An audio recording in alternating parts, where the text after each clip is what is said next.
my favourite part of the week, this. It's Head Over Heart. I'm Jack Heverin. It's my favourite part because I get to see Dale Thomas. Daisy, good to see you. And as we head into round 12, we've got a few teams who desperately need a win. Great to see you, Hev, and you're certainly right. The Cats being one of those sides, obviously started the season so hot, 7 and zip, and then lost their last 4, so they get a really nice opportunity this weekend to get back on that winners list. Well, that is where we're going to head, to GMHBA Stadium for the Cats and the Tigers on Saturday night. I think the market speaks for itself. It certainly does. Geelong at home are always a very short price proposition here, and again, they continue to do it. $1.05 is so short. Richmond were pretty good against Essendon, however, whether or not they can back that up, the market says no, the traders say no, and the PointsBet punters say Geelong, yes please. I've got some red flags here on my run sheet that you put there about this game when it comes to total disposals. Yeah, just the sides in general. So Max Holmes on the weekend, the only Geelong player to have 25 or more, and Dion Prestia, the only one for the Tigs to have 25 or more. So if you are a same-game multiplayer, as a lot of us are, just be careful in treading and where you go in that one, whether it's 20 or more, 25 or more. Obviously, if you find the one person who has it, you'll get the value and rewarded,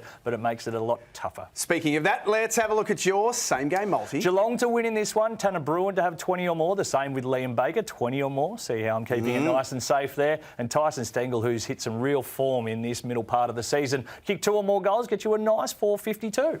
The Demons take on Fremantle in the top end. I'm going to have to lean on you here a little, Daisy, because I've got no idea with this game, to be honest. Well, there's a high chance it'll be slippery, hot or raining. And that's sort of the trending weather. So the trend is your friend. $1.50, $2.60, 12.5 goes up the line here. So, look, the trend being expected to be a close one for the factors we just said. There's a lot of unknowns. One thing we can bank on is it being relatively low score. And we go back to the last couple of games, 92 points total last year between the Giants and the D's. So the slippery, wet conditions don't make it conducive to high scoring. Yeah, that's why I'm kind of not sure about this game. And some of those numbers there that you spoke about in Alice Springs, the scoring can be a factor, as we saw in Darwin a couple of weeks ago as well. The scoring, the ball handling as well. So again, maybe lean towards low goal scorers if you're playing your same game multis, just one or more. And possessions, you never really know as well with the slippery conditions, time over the footy premium. Both of these sides do have hard, tough midfields as well. So $2.60 about Freo, probably the value. I'm happy to lean with Melbourne though. Let's go with your same game multi for Melbourne to win in this one. Luke Ryan to be kicking out a lot if there's a lot of points kicked, to have 20 or more disposals. Clary to be in and under. He'll probably have a glove on as well just to secure that footy. 25 or more.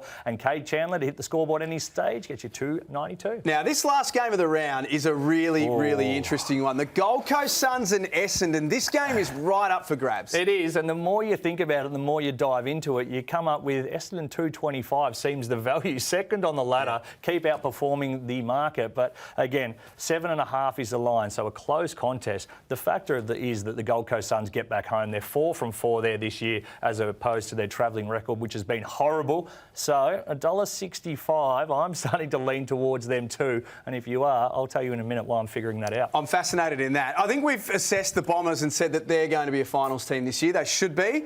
What about the Suns? This feels like real moment of truth stuff for them at home on the weekend. Well, we want to see them get it done away from home, and we know that the games up in Darwin are home games as such. They beat the Cats very, very good, but then disappointing in how they played against the Blues. Seemed like they played really safe in that game, which I didn't like. They'll go back to People's First Stadium. They get their opportunity against a good informed side.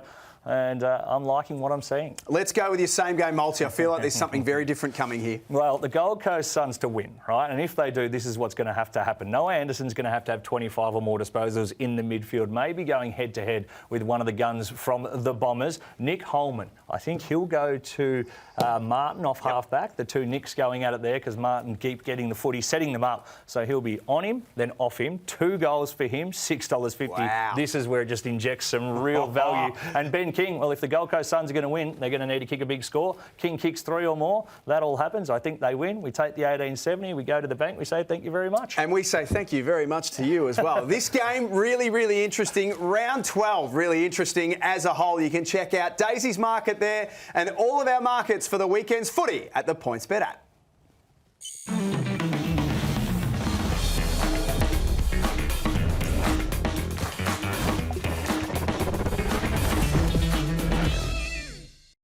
Chances are you're about to lose. For free and confidential support, call the number on the screen or visit the website.